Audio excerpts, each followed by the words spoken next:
Welcome back. आज market तो जो हिसाब से चल रहा है, अगर मार्केट का एक पूरा ब्रॉड व्यू देखूं आज के पूरे दिन का, तो जो मार्केट में है आपने भी देखा होगा कि कहीं ना कहीं इंडेक्स ऊपर जा रहे हैं, पोर्टफोलियो उतना अच्छा नहीं कर पा रहे, मतलब कुछ स्पेसिफिक स्टॉक्स को टान के ऊपर लेके जाया जा रहा है। तो एक्चुअली ये होता कब है, जब वो हमारे म्यूचुअल फंड्स जो भी हैं वो वही स्टॉक को बार बार एक लूप क्रिएट करके बाय कर रहे हैं, जिसकी वजह से वो स्टॉक्स थोड़ा ऊपर जाते हैं। तो जो ऑलरेडी जिन स्टॉक्स में वैल्यूएशन काफ़ी ज़्यादा है, ये एक खतरनाक माहौल पैदा कर रहा है। फंडामेंटली जो माइक्रो कैप स्मॉल कैप है वो स्टॉक्स तो चल नहीं रहे हैं, और जो लार्ज कैप है उसको कहीं ना कहीं लेके जाया जा रहा है। उसमें भी थोड़ा दो तीन चीज़ें हैं जो देखना पड़ेगा। लुक लाइक ये HDFC, रिलायंस थोड़ा काफ़ी गिरे भी थे, तो इनको भी थोड़ा सा बाइंग आ रही है इनमें। तो वो सब रीजन है। तो नेट नेट अगर देखें तो पूरा मार्केट कुछ खास नहीं है, पूरा बोरिंग ही रहा है। और ऊपर से कल एक हॉलीडे भी है, तो एक लंबी छुट्टियां हैं पूरा 3-4 दिन की।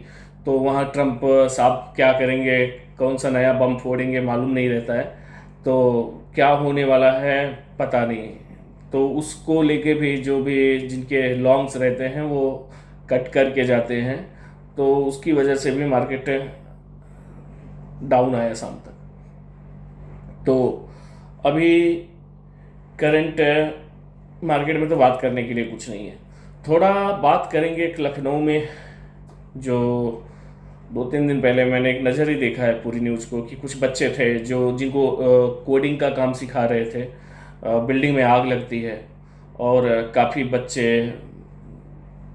आग में जल जाते हैं। कुछ 14-15 लोगों की मौत हुई सुनने में आया। तो प्रॉब्लम है क्या कोडिंग मैं, देखिए ये सब तो चलता रहेगा, लेकिन अभी जो जनरली बच्चों को जो बेचा जा रहा है, हमारे स्कूल हमारे कॉलेजेस सब वहीं पे अटके हैं। इनका मेन जो फोकस है ना, पैसा कमाने पे है। छोटे छोटे कोचिंग सेंटर खुल गए हैं, कहीं भी 20 लोगों को 30 लोगों को, क्योंकि हमारे पास है तो सिर्फ एक बड़ी पॉपुलेशन है। उनको किसी भी तरह पढ़ाई तो करनी है, बच्चों को पढ़ाई के लिए मोटिवेट करके फीस इकट्ठा करना है। जो कि अभी आपने पढ़ा होगा कि एंथ्रोपिक के CEO हैं, उन्होंने खुद कहा कि हमारे यहाँ टोटल का टोटल कोडिंग का काम हमारा AI कर रहा है। मतलब उनका वर्कफोर्स वैसे भी बहुत कम है, और इन फ्यूचर क्या लगता है कोडिंग जैसा काम ऐसा नहीं है कि एकदम ज़ीरो हो जाएगा, लेकिन ग्रोथ नहीं रही जिस सेक्टर में जिस चीज़ में, मतलब कि कोडिंग की जॉब्स जहां पहले सपोज दैट कि 10 लाख हुआ करता था, तो अगले साल शायद हमको 9 लाख ही कोडिंग के लिए लोग चाहिए पूरी दुनिया को। फिर उसके अगले साल करके ये डाउन में ही जाएंगे। तो यहाँ पे नई जॉब आने का तो मतलब ही नहीं है। तो मतलब क्या, ऑलरेडी जो सप्लाई है कोडर की पूरी मार्केट में, अब नया कोडिंग सीख के कोई मतलब ही नहीं है ना, क्योंकि वो सप्लाई ऑलरेडी अब ज़्यादा हो जाएगी जब नई जॉब्स नहीं आएंगी इस सेक्टर में। लेकिन फिर भी वही घिसी पिटी लोगों को, जैसे कि हमारे यहाँ लास्ट तक BA लोगों ने किया, कब तक, जब तक BA से मिलनी जॉब्स, BA B.Ed क्या क्या। तो कितने लोग B.Ed करके बैठे हैं, लाखों लाखों की फीस देके, लेकिन कॉलेजेस को कोई फर्क नहीं पड़ता है क्या पढ़ना है। उनको नहीं मालूम कि इन फ्यूचर क्या चलेगा, उनको तो बस अपना कोर्स बेचना है, पैसे इकट्ठे करने। और हमारी गवर्नमेंट अभी अपना चीफ इकोनॉमिस्ट कौन है, नाम नहीं आ रहा, उन्होंने एक बात कही थी, बड़ा बखेड़ा हुआ। उन्होंने कहा कि भैया क्यों आप इंजीनियरिंग, सॉफ्टवेयर इंजीनियरिंग ये सब चक्करों में पढ़ रहे हो, आने वाला टाइम इनका नहीं है, आप जनरल वर्क सीखो, लुक लाइक प्लम्बरिंग का काम, इलेक्ट्रीशियन का काम, ये सब चीज़ें इनकी डिमांड है। और पूरा इंटरनेट भरा पड़ा है उनकी बात को गलत कहने के लिए। अरे क्या बात है भाई, एक मोदी है वो पकौड़े तलवाता है, ये चाय बिकवाता है, फिर ये बोल रहा है कि प्लम्बर करो, हम लोग यही करने के लिए पैदा हुए हैं क्या? अभी भाई आप करने वाले क्या हो? दिमाग को लेके आप कुछ बहुत ज़्यादा बचने वाला नहीं है। अभी तो ट्रेलर भी नहीं है, अभी तो सिर्फ प्रोमो आया है एआई का, ये प्रोमो ही है। और जिसको ये लगता हो कि नहीं एआई तो एक हवा है, एक बबल है, भाई इतने बड़े बबल नहीं होते। Trillions of trillion dollar invest हो रहा है इन सब में। अभी स्पेस एक्स का आईपीओ आया, कुछ 1.5 से 2 ट्रिलियन डॉलर वैल्यूएशन मिली उसको। मतलब कि उसका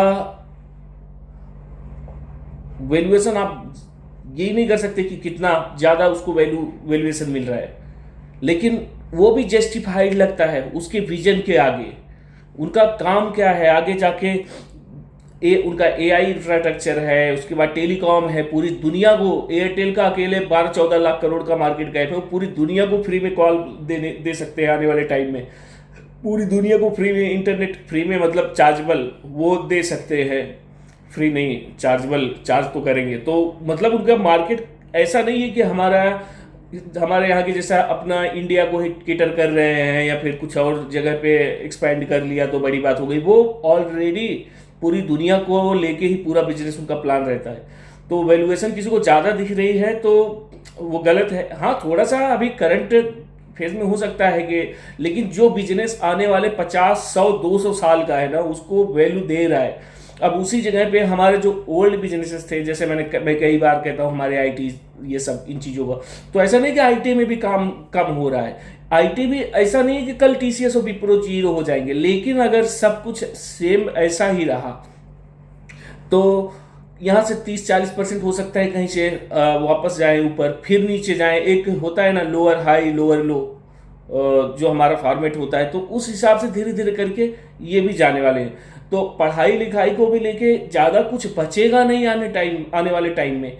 अभी एलन मस्क का अभी रिसेंट ही आज का ही कोई ट्वीट था जिसमें वो खुद बोल रहे हैं कि भाई 4-5 सालों में पूरी ह्यूमैनिटी का जितना सोचने का कैपेसिटी है, जितनी अकल है, उतना क्रॉस कर जाएगा एआई। तो अब मैंने क्यों कहा कि सिर्फ प्रोमो है, मतलब सिर्फ पोस्टर है, सिर्फ अभी जो जितना हमको दिख रहा है, अभी तो सिर्फ कुछ जॉब्स जा रही हैं।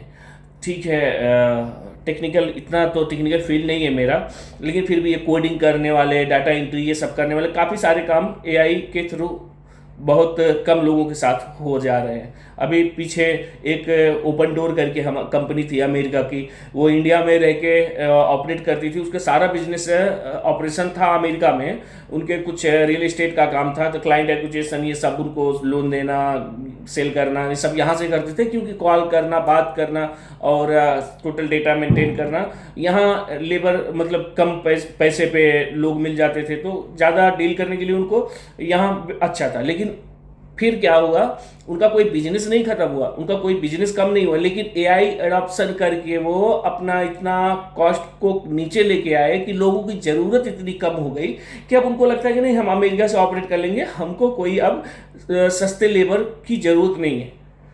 तो जो सबसे बड़ा फ़ायदा था इंडिया का कि बहुत बड़ी आबादी है, बहुत बड़ी का मतलब पूरी दुनिया की सबसे बड़ी आबादी है, तो सबसे बड़ी आबादी है, तो हमारे पास एक ही चीज़ है, लेबर।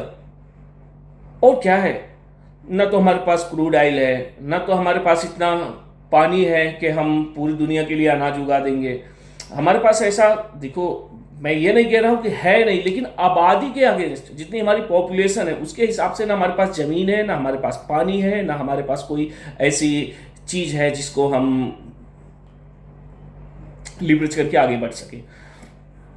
तो सब, और जो कहने को भी कहते हैं ना कि इतनी बड़ी पॉपुलेशन है, वो पॉपुलेशन एक्चुअली सबसे ज़्यादा क्या है मालूम है, वो एक उपभोक्ता है। इतनी बड़ी पॉपुलेशन मतलब पॉपुलेशन का प्रोडक्शन कुछ नहीं है, करने के लिए नहीं है, प्रोडक्टिव है ही नहीं। पूरे लोग बैठ के दिन भर रील देख रहे हैं, रील बना रहे हैं, गाने पे डांस कर रही हैं लड़कियां। मतलब मैं किसी को बुरा नहीं कर रहा हूँ, सबका अपना मर्जी है जो कर रहा होगा, मैं उस पर नहीं जाता हूँ। लेकिन ये देखिए ना, इतनी बड़ी पॉपुलेशन, आखिर प्रोडक्टिविटी कहाँ है?